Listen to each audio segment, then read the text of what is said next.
आज हम इंटरनेट की फैसिनेटिंग दुनिया में गोता लगा रहे हैं। यह एक ऐसी चीज है जिसका इस्तेमाल हम हर रोज करते हैं, लेकिन हम इसके बारे में असल में कितना जानते हैं?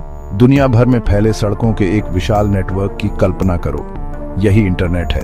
लेकिन एसफाल्ट और कंक्रीट की बजाय ये सड़कें डेटा और इंफॉर्मेशन से बनी हैं। कारों की बजाय हमारे पास बिजली की गति से यात्रा करने वाली इंफॉर्मेशन है। ये डेटा पैकेट्स दुनिया भर में घूमते हैं, ईमेल से लेकर वीडियोस तक सब कुछ लेकर। वेबसाइट्स को एक शहर की इमारतों की तरह समझो।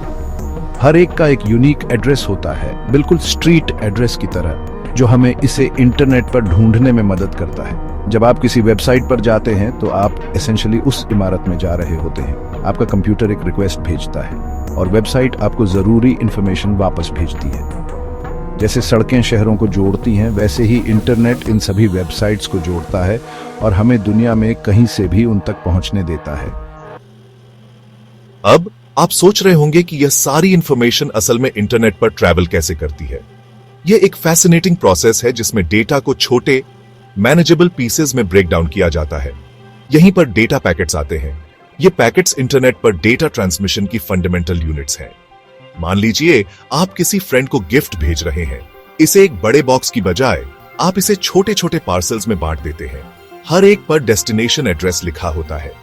इस तरह पार्सल्स ज्यादा एफिशिएंटली ट्रैवल कर सकते हैं और एक ही डेस्टिनेशन तक पहुंचने के लिए अलग अलग रूट्स भी ले सकते हैं।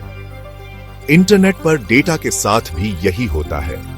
इंफॉर्मेशन का हर पीस, चाहे वो फनी कैट वीडियो हो या इंपॉर्टेंट ईमेल, इन छोटे छोटे पैकेट्स में बंट जाता है। फिर ये पैकेट्स नेटवर्क में सेंड कर दिए जाते हैं, किसी भी मोमेंट में अवेलेबल सबसे एफिशिएंट पाथ लेते हुए।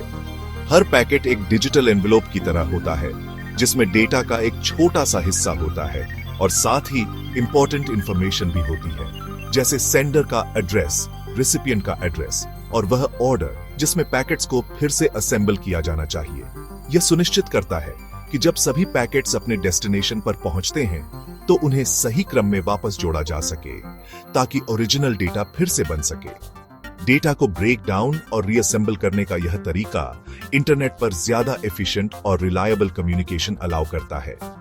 यह सुनिश्चित करता है कि अगर कुछ पैकेट्स डिले हो जाते हैं या अलग अलग राउट्स लेते हैं, तब भी डेटा को डेस्टिनेशन पर एक्यूरेटली रिकंस्ट्रक्ट किया जा सकता है। तो अगली बार जब आप कोई वीडियो स्ट्रीम करें या ईमेल सेंड करें, तो उन टाइनी पार्सल्स को याद रखें जो आपका डेटा डिलीवर करने के लिए कड़ी मेहनत कर रहे हैं। उन पार्सल्स याद हैं जिनके बारे में हमने बात की थी। उन्हें अपने डेस्टिनेशन तक पहुंचने के लिए रोड्स और हाईवेज की जरूरत होती है ना? इंटरनेट के पास भी रोड्स का अपना सेट है और उन्हें फाइबर ऑप्टिक केबल्स कहते हैं, जो कॉन्टिनेंट्स में और ओशंस के नीचे भी फैले हुए हैं। फाइबर ऑप्टिक केबल्स ये इंटरनेट के हाईवेज हैं। ये केबल्स बहुत पतले होते हैं, लेकिन इनमें डेटा को कैरी करने की जबरदस्त कैपेसिटी होती है। इन केबल्स के through data super fast speed से ट्रैवल करता है, लाइट की स्पीड से, जिससे इंफॉर्मेशन बहुत तेजी से एक जगह से दूसरी जगह पहुंचती है। इमेजिन करो, आप एक कार में हो जो लाइट की स्पीड से जा रही है। ये कार इतनी तेज है कि आप पलक झपकते ही अपनी डेस्टिनेशन पर पहुंच जाते हो। वो होती है इंटरनेट की पावर। फाइबर ऑप्टिक केबल्स की वजह से ही हम इतनी तेज और रिलायबल इंटरनेट कनेक्टिविटी एंजॉय कर पाते हैं। लेकिन बस इतना ही नहीं, हमारे पास अर्थ की परिक्रमा करने वाले सैटेलाइट्स भी हैं, जो वायरलेस रिले स्टेशंस की तरह काम करते हैं।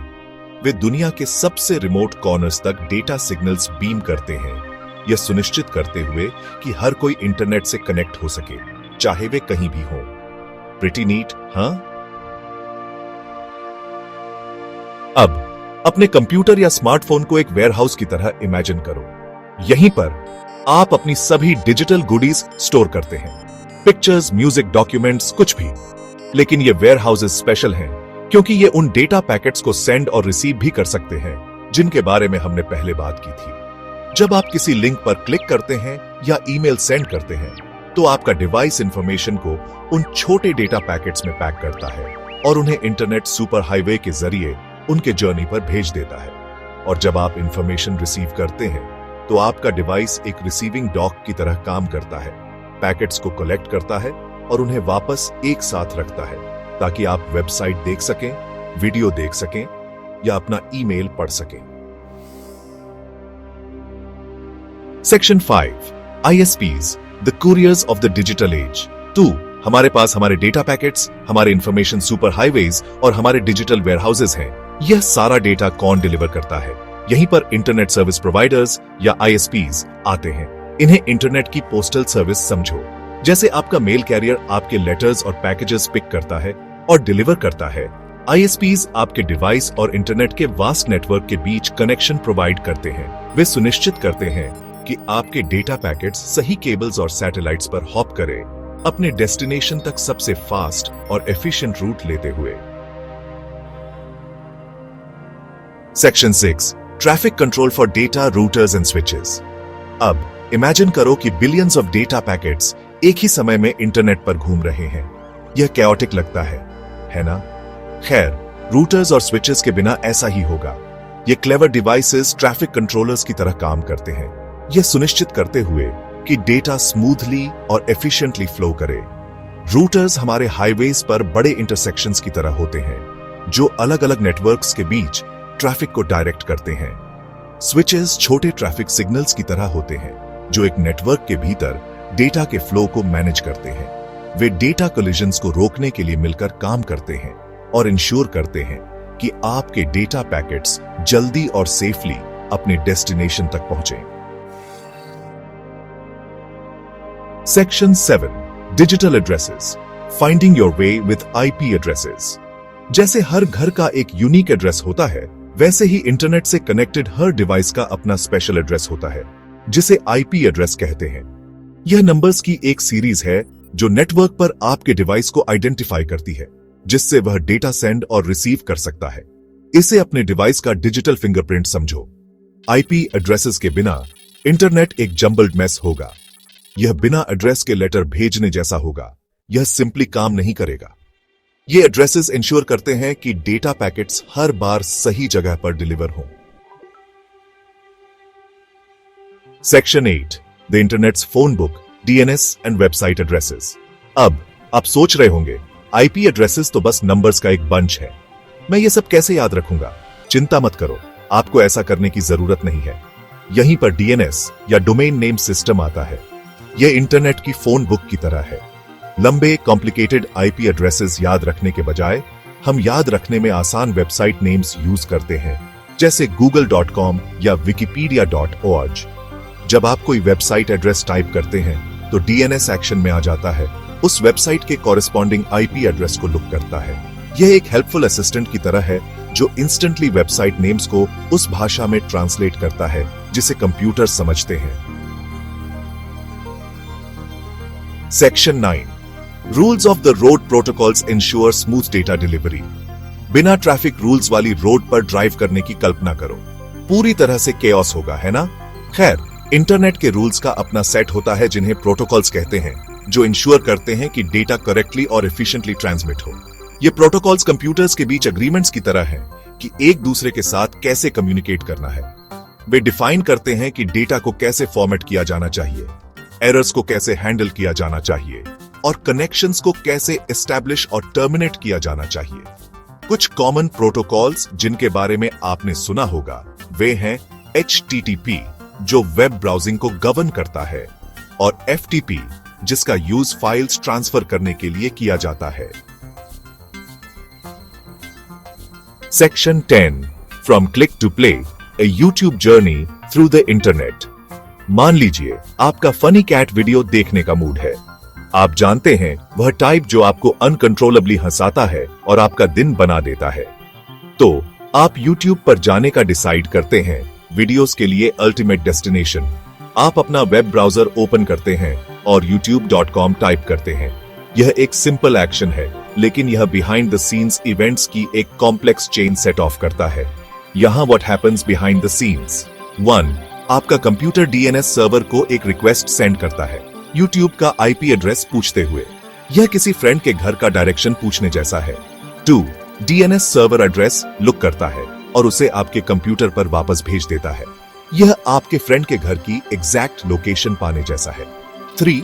आपका कंप्यूटर YouTube के सर्वर से कनेक्ट करने के लिए IP एड्रेस यूज करता है। अब आप वर्चुअली YouTube के दरवाजे पर नॉक कर रहे हैं, एंटर करने के लिए तैयार हैं। 4. आप उस हिलेरियस कैट वीडियो पर क्लिक करते हैं और आपका कंप्यूटर वीडियो डेटा के लिए रिक्वेस्ट सेंड करता है। यह आपके फ्रेंड से उसका लेटेस्ट फनी वीडियो दिखाने के लिए कहने जैसा है। 5. YouTube के सर्वर्स वीडियो को डेटा पैकेट्स में ब्रेक करते हैं और उन्हें उनके रास्ते पर भेज देते हैं।